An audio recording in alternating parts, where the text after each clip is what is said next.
আল্লাহ রাব্বুল আলামিন বলছেন, ক্ষমতার চেয়ার পেয়ে অহংকার করিস না। ক্ষমতার চেয়ার পেয়ে যারা অহংকার করে আমি আল্লাহ তাআলা তাদেরকে পতন ঘটাই। এমন ভাবে পতন ঘটায় গাট্টি গুট্টি নিয়ে পালানো ছাড়া অন্য কোনো রাস্তা খোলা থাকে না। কথা বলেন ঠিক কি? আল্লাহ বলছেন, লা তামশি ফিল আরদি মারহান, খবরদার আমার জমিনে অহংকার করিস না। জমিন কার? আর একটু জোরে বলেন, জমিন কার? আমার জমিনে অহংকার করিস না। আমি আল্লাহ তাআলা অহংকারীকে পছন্দ করি না। যারা আমার জমিনে অহংকার করে গলার টুটি ধরে আমি আল্লাহ তাআলা এমন একটা ছাড় মারি কিয়ামত পর্যন্ত উচ্চারণ করার মতো জেনারেশন রাখি না। জমিন আমার, অহংকার চলবে আমার, আমি আল্লাহ ছাড়া। আর কেউ অহংকার করলে আমি আল্লাহ তাআলা তাকে পতন ঘটিয়ে দেই। বিশাল টাইটানিক জাহাজকে আমার আল্লাহ রাব্বুল আলামিন সামান্য একটা তুষার খণ্ডের সাথে ধাক্কা দিয়া সমুদ্রের মধ্যে সলিল সমাধি করে দিয়েছেন। ঠিক তেমনি করে অহংকার করার কারণে 17 বছর ক্ষমতার মাঝখানে টিকে থাকা খুনি হাসিনাকেও সামান্য ছাত্রদের ধাক্কায় আমার আল্লাহ ফিরে কিক দিয়া বাংলাদেশের বাইরে বের করে দিয়েছেন। কথা বলেন ঠিক?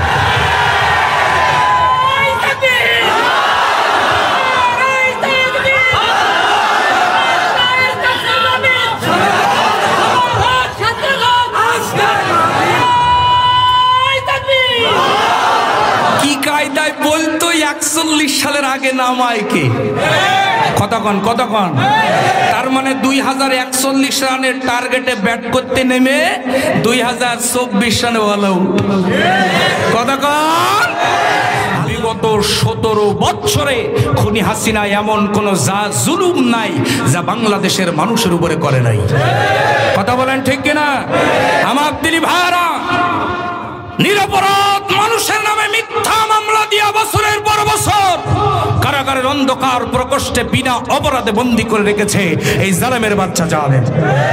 ক্ষমতায় টিকে থাকার জন্য এই জালেমের বাচ্চা জালেম বিশ্ববরেণ্য মুফাসসির কোরআন আল্লামা দেলওয়ার হোসাইন সাঈদীকে আজ থেকে 1 বছর আগে রাতের গভীর আঁধারে হসপিটালে নাটক সাজায়া ইনজেকশনের মাধ্যমে বিষ পুশ করে তাকে হত্যা করেছে। কথা বলেন ঠিক কিনা? আমার দিনী ভাইয়ারা, শুধু তাই নয়, বৈষম্য বিরোধী ছাত্র আন্দোলনে হাজার হাজার কলিজার টুকরা সোনার ছেলেদেরকে পৃথিবীর জমিন থেকে গুলি করে হত্যা করে গণকবর দিয়েছে। কথা বলেন ঠিক না বেঠি? আমার রাসূল বলেছেন, ইত্তাকু দাওয়াতাল মাজলুম, মাজলুমের দোয়া থেকে বেঁচে থাকো। আল্লাহ রাব্বুল আলামিন ওই আয়না ঘরের নির্যাতিত মাজলুমের চোখের পানি, জেলখানার ভিতরে আমাদের নেতৃবৃন্দর চোখের প্রত্যেক ফোঁটা পানি খুনি হাসিনার জন্য একদম বোমার চাইতে ভয়ানক অস্ত্র হয়ে ওর মস্তক খান খান করে ভেঙে মাটির সঙ্গে মিশিয়ে দিয়েছেন। 2 দিন আগে যে ছিল প্রধানমন্ত্রী এখন যে পলাতক আসামি ছাড়া আর কিছুই না। কথা বলেন ঠিক কি? আমার ভাইরা, 2013 সালের সবচাইতে ঘৃণিত স্লোগান ছিল রাজাকার। কথা বলেন না কেন আপনারা? আমার দিনী ভাইরা, যাদেরকে রাজাকার বলেছে তারা কিন্তু রাজাকার ছিলেন না। এজন্য আমার আল্লাহ রাব্বুল আলামিন এই রাজাকার স্লোগানকে কবুল করে নিয়েছেন। বেশি দিন যেতে পারে নাই, 10 বছরের ব্যবধানে ওই রাজাকার স্লোগান বাংলাদেশের কোটি কোটি মানুষের মুখের মধ্যে উচ্চারণ করায়া খুনি হাসিনার পতন ঘটিয়েছে। কথা বলেন ঠিক কিনা? তিনি যাকে খুশি ক্ষমতার চেয়ারে বসান, আবার যাকে খুশি জুতা পিটা করে ক্ষমতার চেয়ার থেকে বিদায় করে দেন। ক্ষমতা কার? আর একটু জোরে বলতে হবে, ক্ষমতা কার? আল্লাহ রাব্বুল আলামিনের। তিনি যাকে খুশি ক্ষমতার চেয়ারে বসান, আবার যাকে খুশি ক্ষমতার চেয়ার থেকে ফিরি কিক দিয়া আল্লাহ তাআলা বিদায় করে দেন। কথা বলেন ঠিক না ঠিক? আমার দিনী ভাইয়েরা, কাউকে আল্লাহ তাআলা ক্ষমতাচ্যুত করেন 5টি কারণে। কয়টি কারণে? 5টি কারণে। যেমন শেখ হাসিনাকে আল্লাহ তাআলা ক্ষমতাচ্যুত করেছেন 5টি কারণ। আজকে আলোচনার মূল বিষয় শেখ হাসিনা বা খুনি হাসিনা, স্বৈরাচার হাসিনার পতনের 5টা কারণ ইনশাআল্লাহ। 1 নাম্বার কারণ হলো অহংকার। আর একটু জোরে বলেন, আরো জোরে বলেন। 1 নাম্বার কারণ কি? আরো জোরে বলেন কি? অহংকার। আল্লাহ রাব্বুল আলামিন বলছেন, ক্ষমতার চেয়ার পেয়ে অহংকার করিস না। ক্ষমতার চেয়ার পেয়ে যারা অহংকার করে আমি আল্লাহ তাআলা তাদেরকে পতন ঘটাই। এমন ভাবে পতন ঘটায় গাট্টি গুট্টি নিয়ে পালানো ছাড়া অন্য কোনো রাস্তা খোলা থাকে না। কথা বলেন ঠিক কি? তাহলে এক নাম্বার কারণ হলো অহংকার। ক্ষমতার চেয়ারে বসে অহংকার যারা করবে আল্লাহ তাআলা তাদেরকে পতন ঘটিয়ে দিবেন। কথা বলেন ঠিক কিনা? আল্লাহ রাব্বুল আলামিন বলেন, ওয়ালা তামশি ফিল আরদি মারহান ইন্নাল্লাহা লা ইউহিব্বু কুল্লা মুখতালিন ফখুর।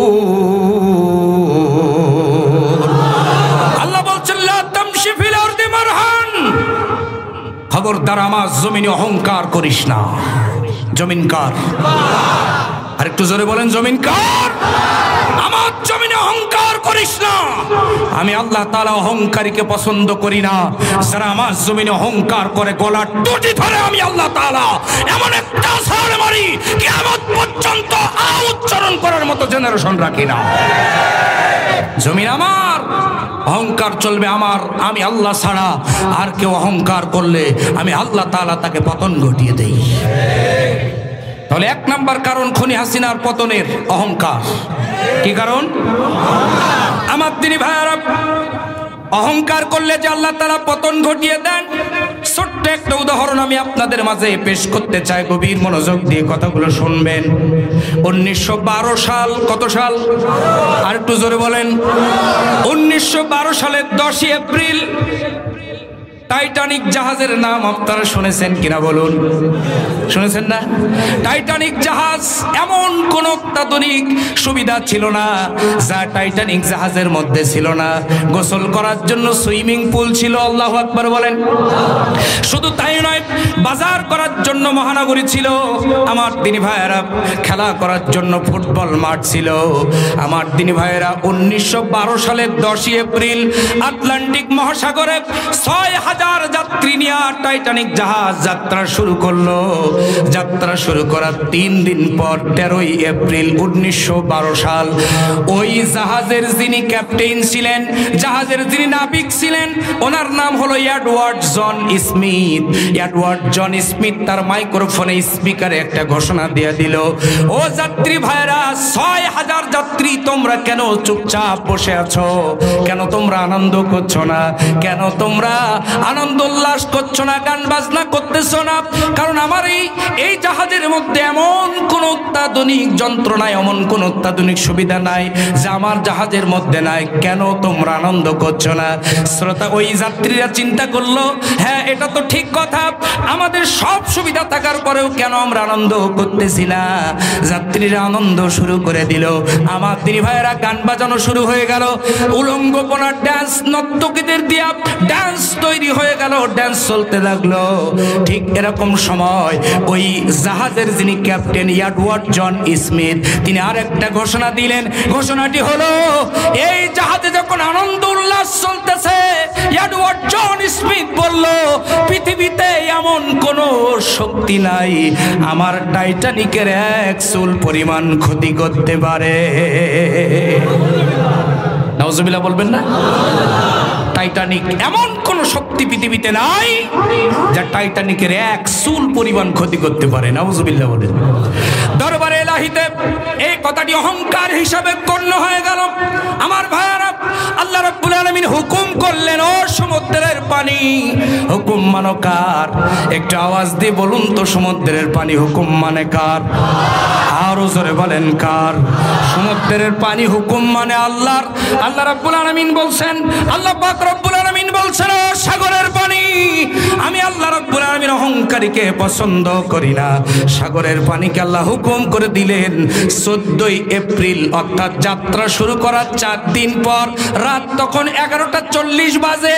14 এপ্রিল টাইটানিক জাহাজ আটলান্টিক মহাসাগরের ঠিক মাঝ বরাবর যে সামান্য তুষারখণ্ড, সামান্য বরফ খণ্ডের সঙ্গে ধাক্কা লাগলো।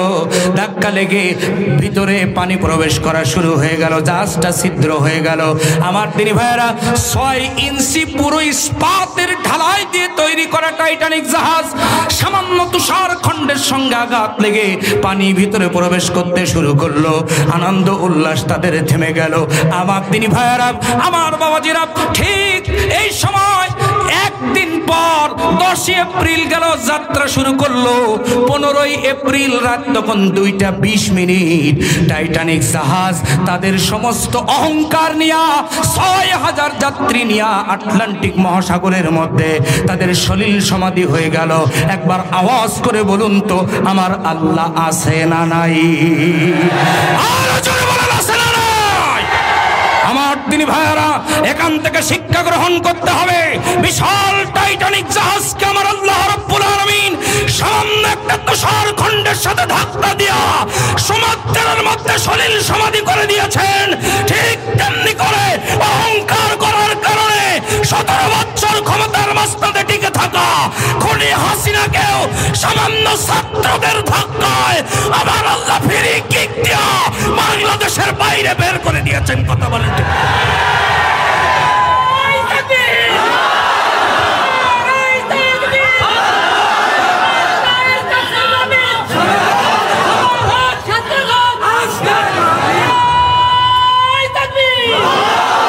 কি কায়দায় বলতো 41 সালের আগে নামায় কে?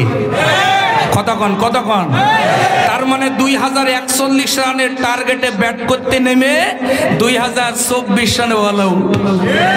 কতক্ষণ? আল্লাহ বলছেন, অহংকারীকে আমি পছন্দ করি না। খবরদার, আমার জমিনে অহংকার করবি না। অহংকার করবি, আমি আল্লাহ পতন ঘটিয়ে দেব। কথা বলেন ঠিক না বেঠিক?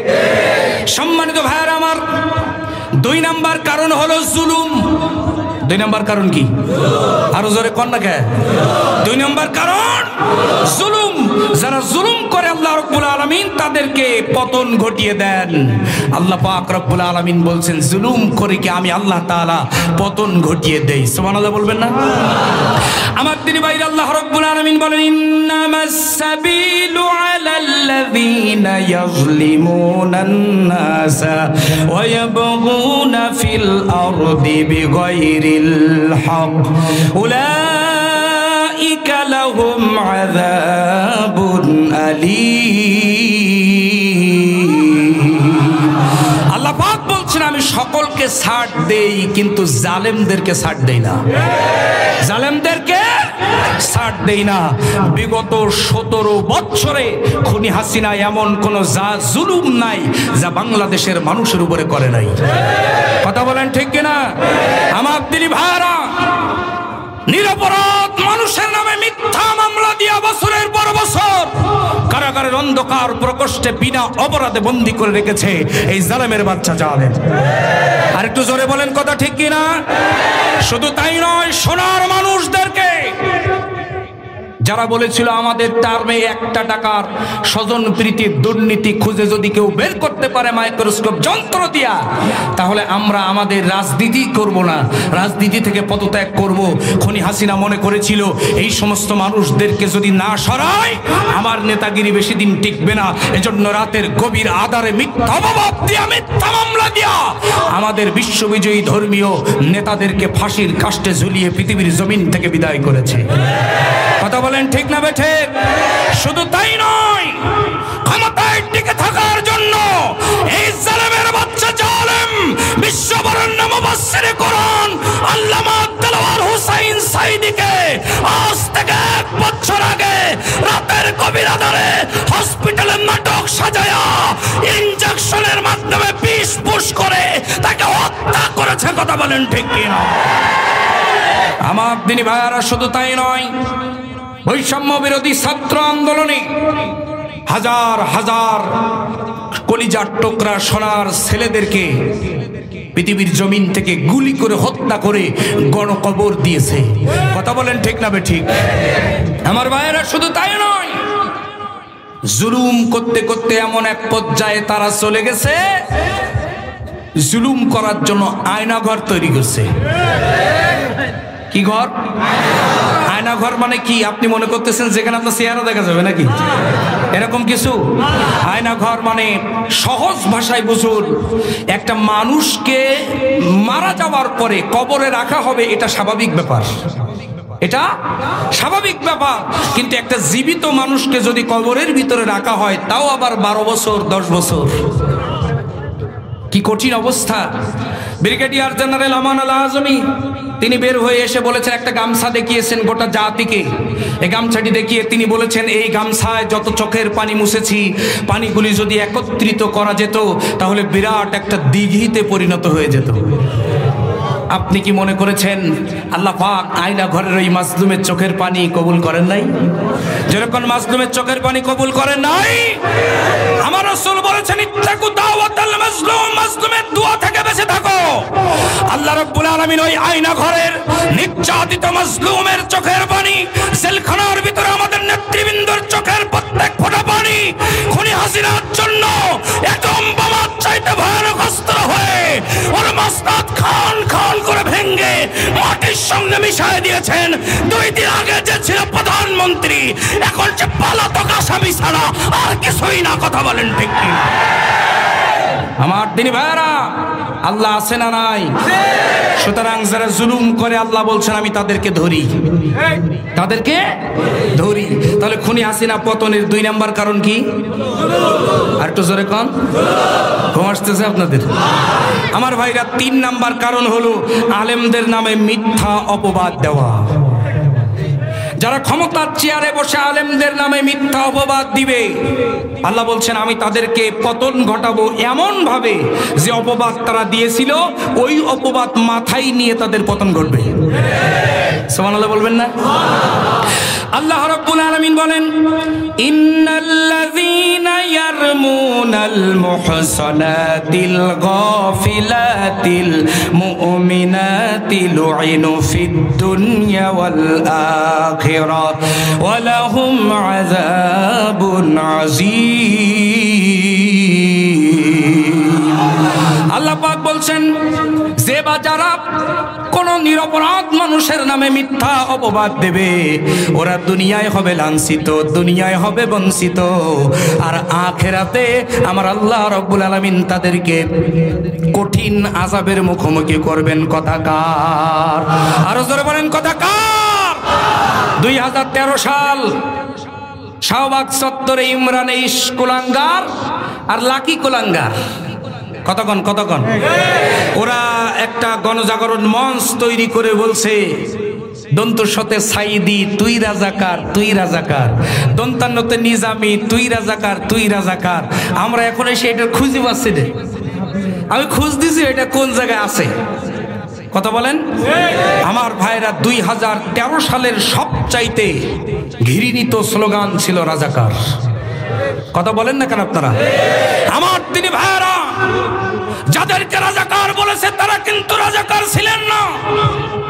এজন্য আমার আল্লাহ রাব্বুল আলামিন এই রাজাকার স্লোগানকে কবুল করে নিয়েছেন। বেশি দিন যেতে পারে নাই, 10 বছরের ব্যবধানে ওই রাজাকার স্লোগান বাংলাদেশের কোটি কোটি মানুষের মুখের মধ্যে উচ্চারণ করায়া খুনি হাসিনার পতন ঘটিয়েছে। কথা বলেন ঠিক কি? বাংলাদেশের মানুষ এখন স্লোগান দিচ্ছে, তুমি কে আমি কে। আরো জোরে কোন, তুমি কে আমি কে। রাজাকার স্লোগানকে আল্লাহ রাজকীয় স্লোগানে পরিণত করেছেন। আল্লাহ বলছেন, অপবাদ দিবা, ওই অপবাদ তোমাদের মাথায় নিয়ে তারপরে পতন ঘটাবো আমি আল্লাহ। কথা বলেন, কথা বলেন। সম্মানিত ভাইয়ের আমার, অপবাদ দিলে সেই অপবাদ মাথায় নিয়ে তাদের পতন হয়। ছোট্ট একটা উদাহরণ আমি আপনাদের মাঝে পেশ করতে চাই, গভীর মনোযোগ দিবেন। জামানার পয়গম্বর হযরতে মূসা আলাইহিস সালামের নাম আপনারা শুনেছেন কিনা? আরো জোরে বলেন। হযরতে মূসা আলাইহিস সালাম রাগ বেশি ছিল না কম? আরো জোরে কর। রাগ এত বেশি ছিল, ছোট্ট বেলায় নেদা বেলায় ফেরাউনকে একটা থাপ্পড় মারছে, ফেরাউন 3 ঘন্টা অজ্ঞান ছিল। এমনকি ফেরাউনের নাক নামটা কি ছিল? ফেরাউন বলতেছে এই সে মুসা। আল্লাহু আকবার বলবেন না? ফেরাউন ছোটবেলায় বুঝতে পেরেছিল এই সে মুসা। চড়ের ওজন দেখে এত রাগ আল্লাহ পাক রব্বুল আলামিন তার দিছিলেন। কেন রাগ দিছিলেন? কারণ তিনি ছিলেন তোতলা। মানুষের কথা যখন বাঁধে রাগ তখন বেশি হয়। আপনি সহজে বলবেন যে তোর এক চড়ে দাঁত ফেলাই দেবো, রাগ খুব বেশি হবে না। কিন্তু হাত উঁচু করবেন, এরকম করবেন আর রাগ তত বেশি হবে। কথা বলেন ঠিক না বেঠিক? কিন্তু ওনার চেহারা ছিল মারাত্মক সুন্দর। সুবহানাল্লাহ বলবেন না? আমার দিনী ভাইয়ারা গভীর মনোযোগ। হযরতে মূসা আলাইহিস সালাতু ওয়াস সালাম এত সুন্দর চমৎকার চেহারা আল্লাহ রাব্বুল আলামিন তাকে দিয়েছিলেন, জানার চেহারার দিকে তাকালে মানুষ চোখ ফেরাতে পারত না। জোরে কোন সুবহানাল্লাহ। হযরতে মূসা আলাইহিস সালাম যখন তিনি তার কিতাবের দাওয়াত, কালিমার দাওয়াত যখন কোন স্থানে দাঁড়িয়ে দিতেন, দাঁড়িয়ে যখন নাহমাদুহু বলতেন, লক্ষ লক্ষ মানুষ, হাজার হাজার মানুষ হযরতে মূসা আলাইহিস সালামের মুখে রবের কালাম শোনার জন্য, কালিমার ব্যাখ্যা শোনার জন্য একত্রিত হয়ে যেত। চিৎকার দিয়ে বলেন সুবহানাল্লাহ। ঠিক বাংলার জমিনে আমাদেরও একজন কোরআনের ময়না বাকি ছিল। কথা বলেন ঠিক কিনা? যিনি একটা জায়গায় নাহমাদুহু বললে মানুষ দলমত বুঝতো না। কোটি কোটি মানুষ, লক্ষ লক্ষ মানুষ পঙ্গপালের মতো তার তাফসীর শোনার জন্য ছুটে যেত। কথা বলেন ঠিক কিনা?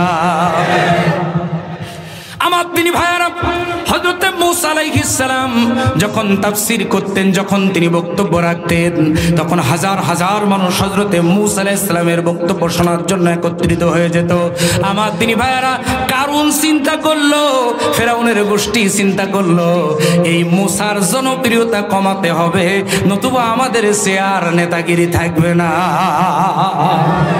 মূসার জনপ্রিয়তা কমাতে হবে, নতুবা আমাদের নেতাগিরি থাকবে না।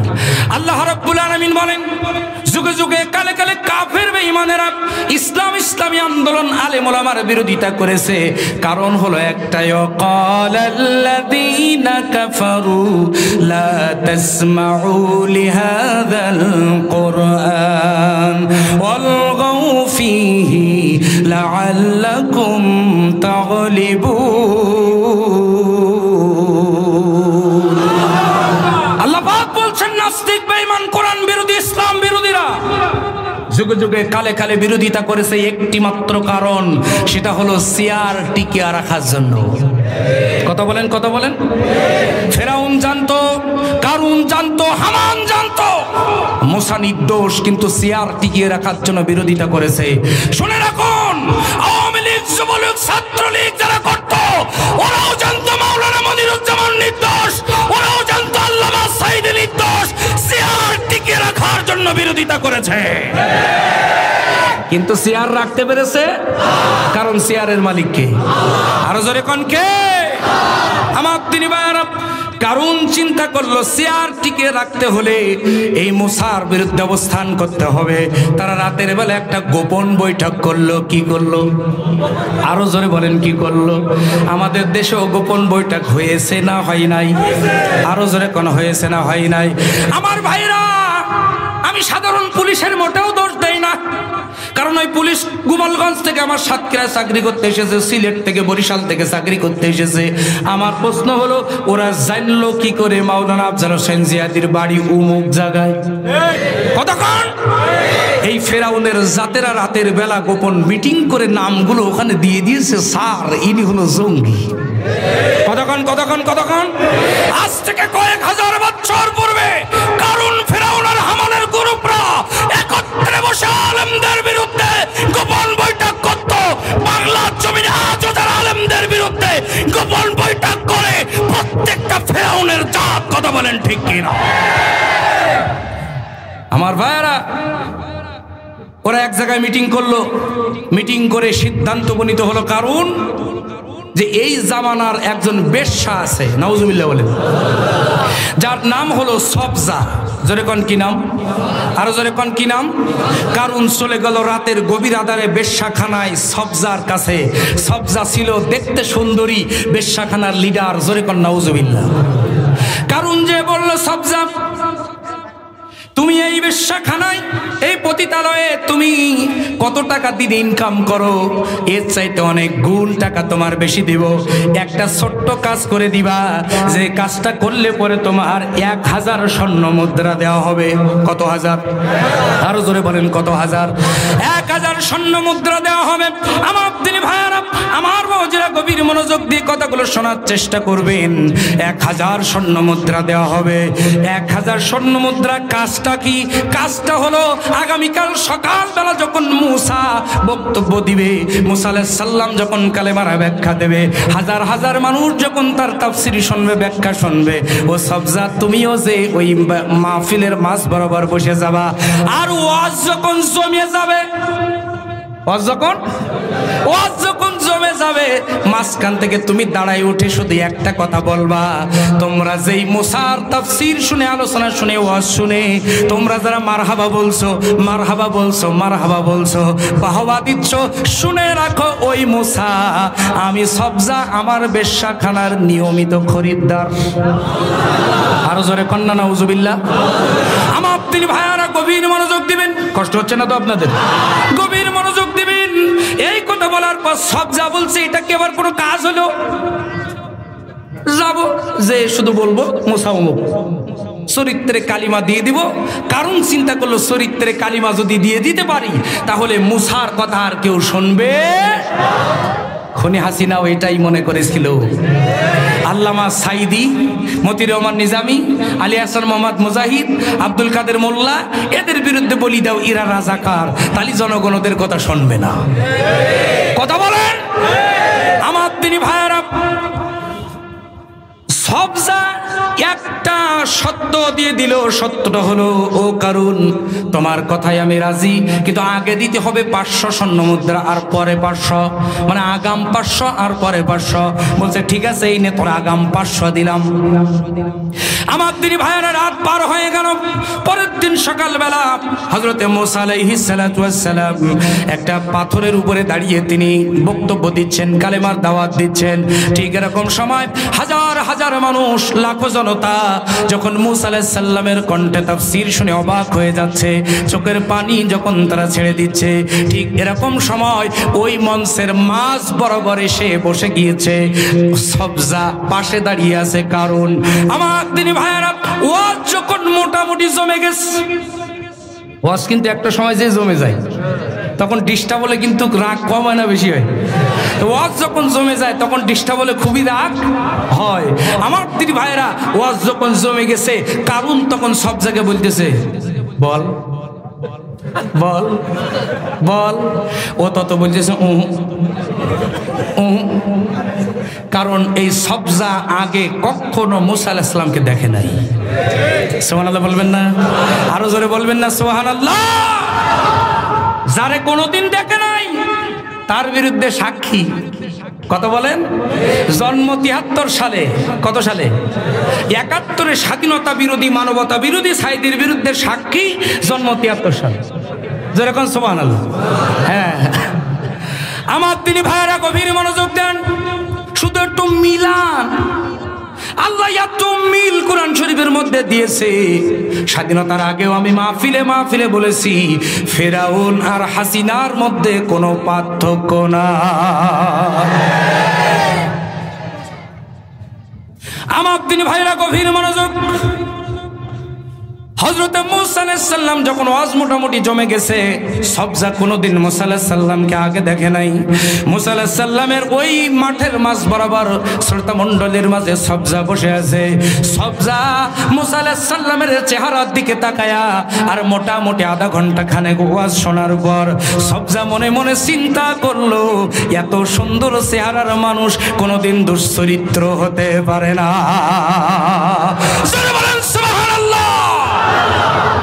ইনি নিশ্চিত আল্লাহর পয়গম্বর। সুবহানাল্লাহ বলবেন না? ইনি নিশ্চিত আল্লাহর পয়গম্বর। এত সুন্দর চেহারার মানুষ কখনো কি হতে পারে না? দুশ্চরিত্রবান হতে পারে না। আর তিনি যে কথাগুলো বলতেছেন, এত সুন্দর কথা পৃথিবীর কে বলতে পারে? নবীদের চাইতে সুন্দর কথা কে বলতে পারে? হযরতে মুসা আলাইহিস সালাম। সুতরাং তিনি আল্লাহর পয়গম্বর। এই কারণ হলো বদমাইশ। আল্লাহু আকবার বলেন।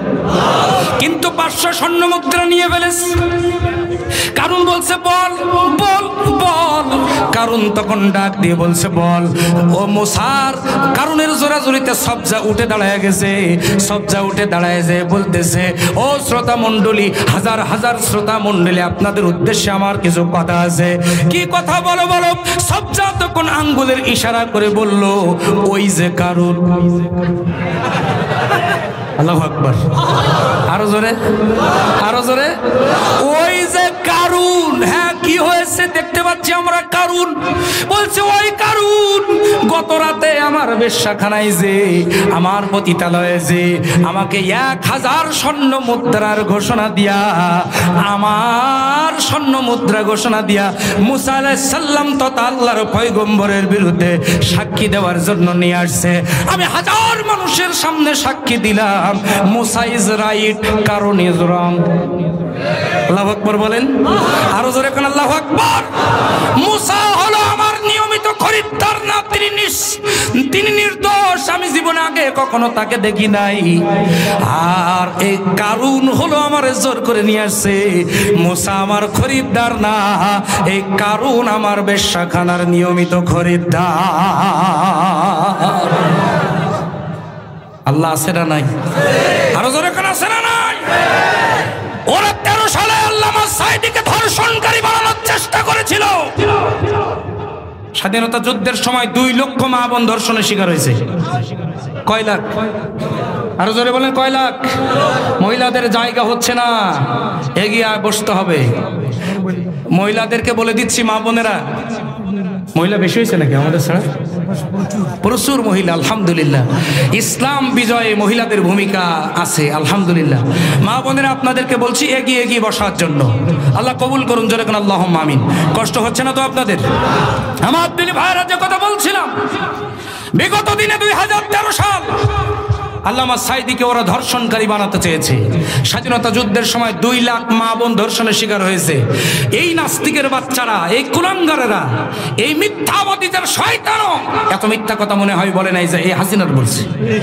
কতক্ষণ কতক্ষণ ওরা বলছে আল্লামা সাঈদী স্বাধীনতা যুদ্ধের সময় 1 লক্ষ মহিলাকে ধর্ষণ করেছে। আরো জোরে কন নাউজুবিল্লাহ। আচ্ছা, আমি একটু হিসাব দেই আপনাদের, খুব মনোযোগ দিয়ে শুনবেন কিন্তু। হিসাব দেই। হিসাবটা হলো, যুদ্ধ হয়েছিল কয় মাস বলেন? 9 মাসে কয় দিন হয়? 270 দিন। আচ্ছা, এবার ধরে নেন আরো 30 দিন বেশি, কারণ গিয়ার উঠে গেলে একটু ছাড়তে দেরি হয়। আচ্ছা, তাহলে 300 দিন। কয় দিন? 300 দিন। এবার 300 দিনে একজন ব্যক্তি আল্লামা সাঈদী তিনি ধর্ষণ করেছেন 1 লক্ষ মহিলাকে। ক্যালকুলেটর এক্ষুনি দেন। প্রতি রাতে 333টা মহিলাকে তিনি ধর্ষণ করেছেন। আচ্ছা, এবার লক্ষ্য করুন, হযরত দাউদ আলাইহিস সালামের নাম আপনারা শুনেছেন কিনা? দাউদ আলাইহিস সালামের শুনেছি 99টা স্ত্রী ছিল, এবং তিনি 99টা স্ত্রীর সঙ্গে এক রাতে মেলামেশা করতেন। এটা দাউদ আলাইহিস সালাম তিনি আল্লাহর নবী, সম্ভাবনাদের জন্য। আর সাঈদী সাহেব প্রতি রাতে কটা? 333টা। ক্যালকুলেটর দেন, 1 লাখ দেন, 300 তে ভাগ দেন। 333টা মহিলাকে ধর্ষণ করেছে। তার মানে 33টা দাউদ এক জায়গায় করলে তারপরে আল্লামা সাঈদী। কতক্ষণ কতক্ষণ কতক্ষণ? এবার তোমাদের থিওরি অনুযায়ী জাতির পিতা বঙ্গবন্ধু শেখ মুজিবুর রহমান কি করে হয়? কথা মনে বুঝেননি? ওরা বলে জাতির পিতা বঙ্গবন্ধু শেখ মুজিবুর রহমান।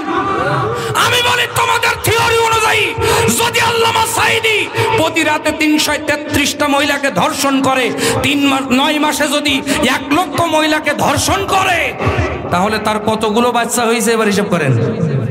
তা বাচ্চা যার বেশি ওই তো জাতির পিতা হওয়ার কথা। কতক্ষণ কতক্ষণ? কিন্তু আল্লাহর পক্ষ থেকে নির্ধারিত হলো মিল্লাতা আবিকুম ইব্রাহিম হুয়া সাম্মাকুমুল মুসলিমিন।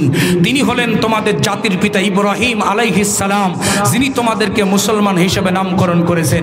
সুতরাং আমাদের স্লোগান হলো জাতির পিতা ইব্রাহিম, শেখ মুজিব ঘোড়ার ডিম। কথা বলেন ঠিক না ঠিক? আমরা তাকে শ্রদ্ধা করি, কিন্তু জাতির পিতার আসনে বসাতে পারবো? আমার দিনী ভাইরা যে কথা বলছিলাম, স্বাধীনতার সময় আল্লামা সাঈদীকে 2013 সালে যারাই ধর্ষণকারী বানাতে চেয়েছে, বাংলার জমিনে তারাই ধর্ষণ ধর্ষণকারী দল হিসাবে সাব্যস্ত হয়েছে। কথা বলেন ঠিক কিনা? যেখানে ধর্ষণ করে সেখানে জামাত ইসলামীর লোক থাকে না, যেখানে ধর্ষণের শিকার হয় সেখানে হয় আওয়ামী লীগ, যুবলীগ, না হলে ছাত্রলীগের কুলাঙ্গারেরা। কথা বলেন ঠিক কিনা?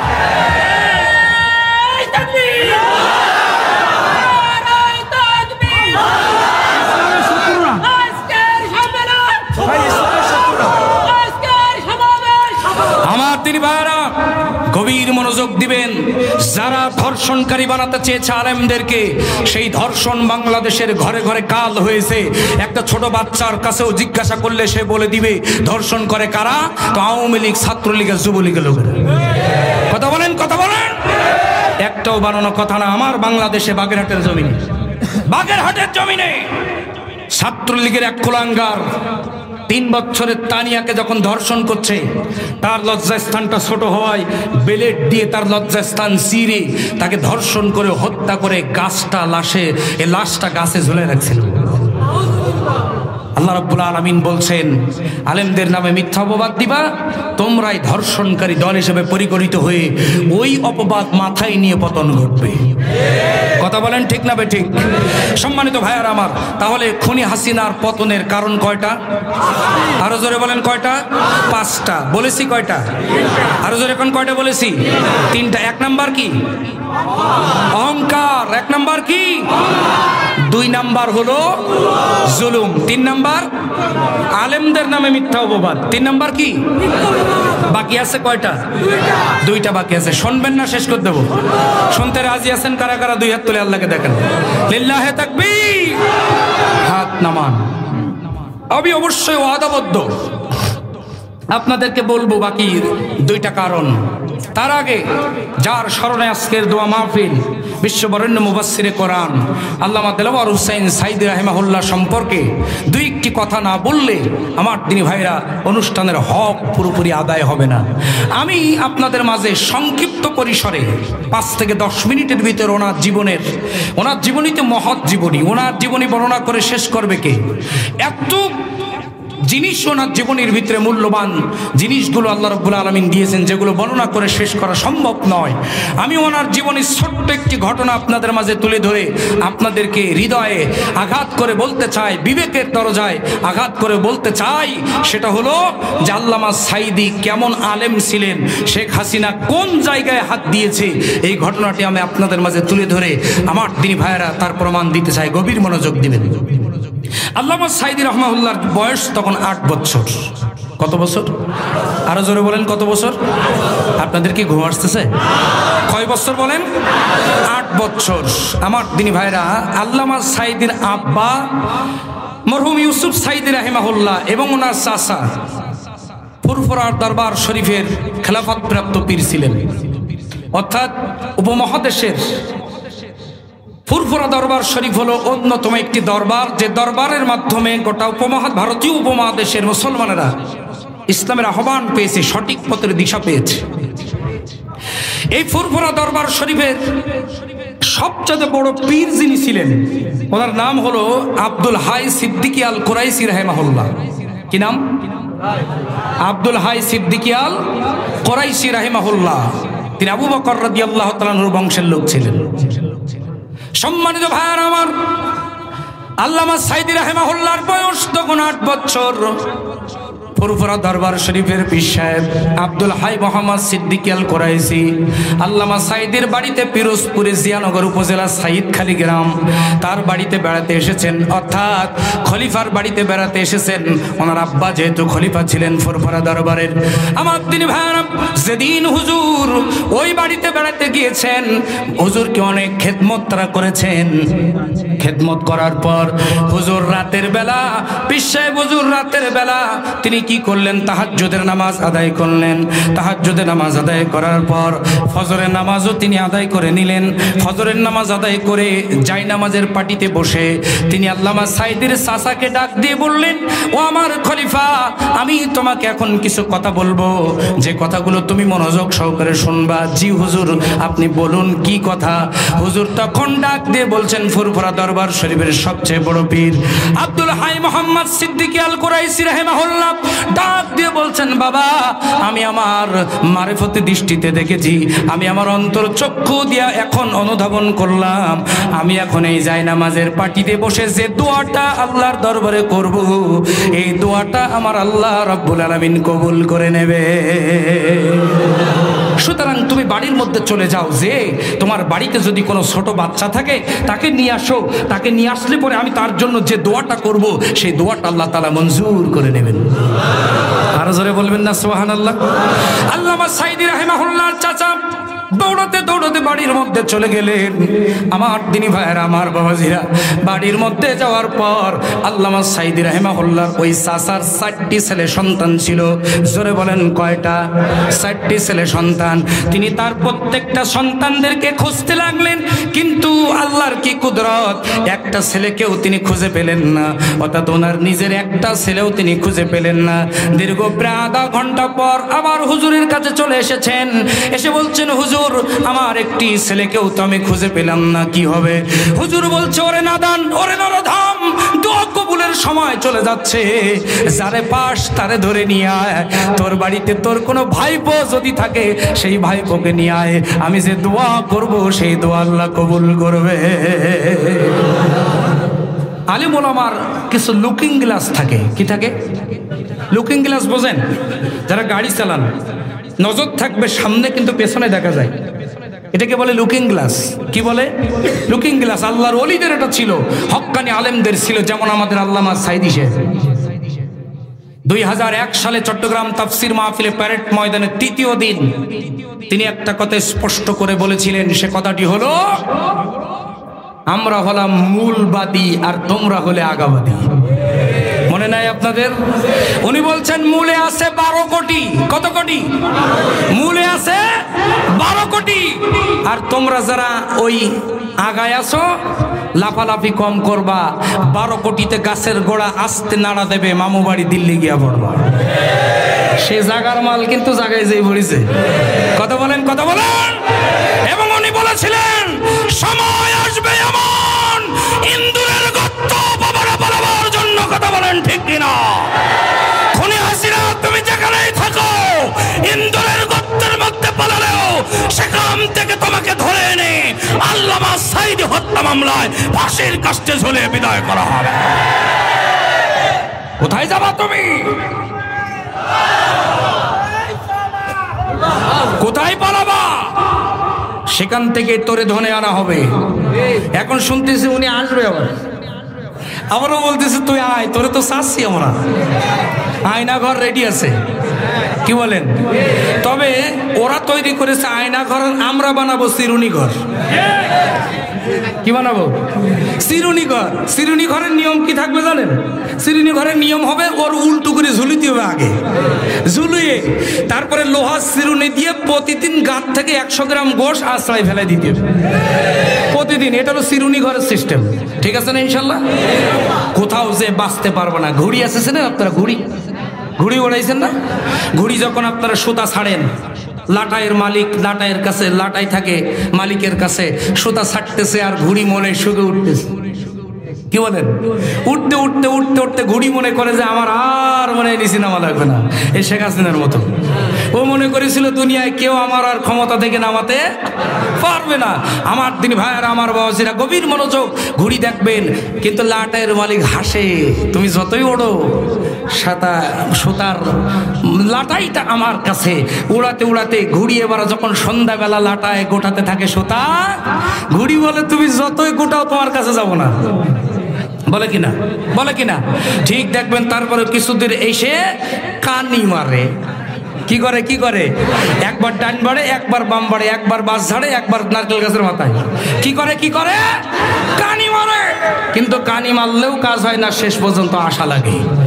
তো তুমি এখন দিল্লি আসো, শুনতেছি ভারতও নেবে না। এ ওয়াসল মারলে কাজ নেই কোনো। কতক্ষণ কতক্ষণ ওয়াসল মারলে কোনো কাজ হবে না। আমেরিকা অলরেডি ভিসা বাতিল করেছে। কথা বলেন, কথা বলেন। কানাডাও নেবে না। আল্লামা সাঈদীর কথাই বাংলার জমিনে সত্য হবে। তিনি বলেছেন বাংলার জমিনে ওরা আপনার পিতার যে দশা করেছিল, এরাও আপনার সেই দশা করে ছাড়বে। এ বাংলার জমিনে তোর মরা লাগবে। আর বাংলার জমিনে খুনি হাসিনা যদি মরে দাফন তো হবেই না। আমার দেশের কুকুর এত বিয়াদব না যে এই বেটির লাশ খাবে। কথা বলেন ঠিক না বেঠিক? ফিরাউনের চাইতেও ভয়ঙ্কর পরিণতি খুনি হাসিনার বাংলার জমিনে হবে, সেদিন সামনে আসতেছে। কথা বলেন ঠিক কিনা? এখনো দেখবেন কিছু লোক দালালি করে, সামসামি করে, পিঠের চামড়া তোলা হবে, তুলে ফেলা হবে। আমার তিনি ভাইয়েরা গভীর মনোযোগ, যে কথা বলতেছিলাম, আল্লামা সাইদির চাচা তাকে যখন বললেন পীর সাহেব হুজুর যাও বাড়িতে তোমার ভাইপো থাকলে ভাইপোটারে নিয়ে আসো, আমার তিনি ভাইয়েরা তিনি দৌড়াতে দৌড়াতে বাড়ির মধ্যে চলে গেলেন। বাড়ির মধ্যে যাওয়ার পর তিনি লক্ষ্য করে দেখলেন বাড়িতে ইউসুফ সাইদি রাহিমাহুল্লাহর ছেলে আল্লামা দেলওয়ার হোসেন সাইদি। বয়স তখন কয় বছর? 8 বছর আল্লামা দেলওয়ার হোসেন সাইদির বয়স। তিনি বাড়ির মধ্যে যে সুন্দর করে তাকে গোসল করায়া, সাদা পাঞ্জাবি পাজামা পরায়া, মাথার মধ্যে একটা টুপি দিয়া তিনি হুজুরের সামনে নিয়ে এসেছেন। হুজুর তার গালের মুখ থেকে লালা মোবারক দিয়া আল্লামা সাইদের ঠোঁটের মধ্যে পীর সাহেব হুজুর লালা লাগায় দিয়া মহান আল্লাহ রাব্বুল আলামিনের কাছে দুখানা হাত উঁচু করে দোয়া করে দিলেন, ওগো রাব্বুল আলামিন এই ছোট্ট দেলোয়ারকে গোটা পৃথিবীর জন্য, কোরআনের জন্য আল্লাহ তুমি কবুল করে নাও। লিল্লাহি তাকবীর। আমার ভাইরা হুজুরে দোয়া করলেন। ওই দিন হুজুর চলে গেলেন ফুরফুরা শরীফে। রাতের গভীর আধারে যখন আল্লামা সাইদি সাহেবের বাবার সঙ্গে তিনি ঘুমিয়ে আছেন, তিনি বাবাকে খুব ভালোবাসতেন, বাবার সঙ্গে তিনি ঘুমিয়ে আছেন। আমার তিনি ভাইরা রাতের বেলায় বাবা উঠেছে তাহাজ্জুদের নামাজ আদায় করার জন্য। নামাজ আদায় করে এরপরে তিনি ফজরের নামাজ তখনও 1 ঘন্টার মতো বাকি। আল্লামা সাইদির বাবা বলছেন এখনো তো 1 ঘন্টা বাকি ফজরের নামাজের, এই সময়টা কি করব? তিনি মনে করলেন আমি একটু যাই নামাজের মধ্যে শুয়ে থাকি, শুয়ে শুয়ে আল্লাহর জিকির করতে থাকি। তিনি শুয়ে শুয়ে আল্লাহর জিকির করতে লাগলেন। এমত অবস্থায় ওনার ঘুম এসে গেল। আমার দিনী ভাইরা ঘুমের মধ্যে আল্লামা সাইদির বাবা স্বপ্ন দেখতেছেন মহাশূন্যে, অর্থাৎ পৃথিবী এবং আসমানের মাঝ বরাবর, অর্থাৎ মেঘের দেশ, যেখানে মেঘেরা বেশি থাকে ওই জায়গায় একটা জাই নামাজ উড়ে বেড়াতেছে। ওই জাই নামাজের পরে ছোট্ট দেলোয়ার বসা এবং সামনে পবিত্র কোরআনুল কারীম খোলা। আমার তিনি ভাইয়ারা আল্লামা সাইদির বাবা স্বপ্ন দেখছে ওই দেলোয়ার ছোট্ট জাই নামাজে বসে কোরআন থেকে তেলাওয়াত করছে, আর ওই জাই নামাজটা গোটা বিশ্বের আকাশে উড়ে বেড়াচ্ছে এবং নিচ থেকে লক্ষ লক্ষ কোটি কোটি মানুষ ওই জাই নামাজের দিকে আল্লামা সাইদির কণ্ঠে কোরআন তেলাওয়াত শোনার জন্য চাতক পাখির মতো তাকিয়ে আছে। সুবহানাল্লাহ। আল্লামা সাইদির বাবা ঘুম থেকে জাগ্রত হলেন, জেগে আল্লাহর কাছে দোয়া করলেন, দোয়া করে বললেন রব্বুল আলামিন এই স্বপ্ন তোমায় দেখালে কেন? আর দেখালে দেখালে এখন তোমার কবুল করাই লাগবে। আমার ভাইয়েরা এবার আপনার আওয়াজ করে বলুন তো সেদিন পীর সাহেবের দোয়া আর আল্লামা সাইদির বাবার স্বপ্ন, বাবার দোয়া কবুল হয়েছে না হয় নাই? আমার তিনি ভাইয়েরা খুনি হাসিনা সেই জায়গায় হাত দিয়েছে। একটা কথা স্পষ্ট করে বলি, শুনে রাখো, খুনি হাসিনা তুমি যেদিন আল্লামা সাইদিকে হত্যা করেছিলে ওই দিন তোমার পতন ঘন্টা বেজে গিয়েছিল। কথা বলেন ঠিক কিনা? আরো জোরে বলেন কথা ঠিক কিনা? তুমি যেখানেই থাকো না কেন আল্লামা সাইদি হত্যা মামলায় তোমাকে ফাঁসির কাস্টে ঝোলানোই হবে। কথা বলেন ঠিক না ঠিক? আল্লামা সাইদি তুমি মরনি, শহীদ হয়েছ তুমি এটাই জানি। আল্লামা সাইদি তুমি মরনি, শহীদ হয়েছ তুমি এটাই জানি। কারাগারে কাটালে 13টি বছর, বাতিল কেঁপেছে তোমায় দেখে থর থর। তুমি যে ছিলে মোদের নয়ন মনি, শহীদ হয়েছ তুমি এটাই জানি। আল্লামা সাইদি তুমি মরনি, শহীদ হয়েছ তুমি এটাই জানি। দেখা তো হবে না আর এই জীবনে, দেখা হবে জান্নাতের ফুল বাগানে। দেখা তো হবে না আর এই জীবনে, দেখা হবে জান্নাতি ফুল বাগানে। এ আশা কবুল করো আল্লাহ তুমি। শহীদ হয়েছ তুমি এটাই জানি। আল্লামা সাঈদী তুমি মরনি, শহীদ হয়েছ তুমি এটাই জানি।